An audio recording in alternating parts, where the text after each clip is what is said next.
Salam Indonesia, Anda menyaksikan berita terkini bersama saya, Made Sukadanengkarang.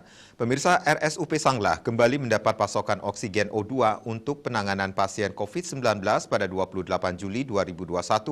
Kali ini oksigen yang didistribusikan dari PT Aneka Gas Industri Tbk merupakan jenis liquid. Dengan pengawalan pihak kepolisian, O2 jenis liquid ini langsung dipindahkan dari truk tangki ke tangki gas milik RSUP Sanglah.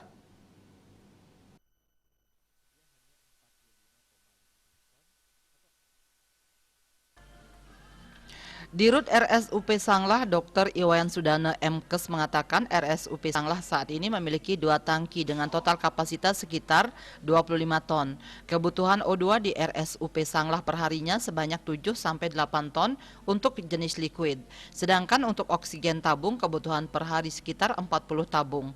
Dikatakan pengisian O2 liquid ini rutin. Saat ini rata-rata diberikan untuk kebutuhan 2 hari. Bahkan untuk stok tidak sampai habis sudah diisi kembali. Sehingga pasokan O2 selama ini tetap lancar.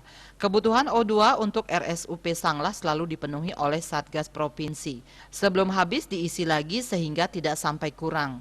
Jadi sampai saat ini pasokan O2 di RSUP Sanglah yang diatur Satgas lancar.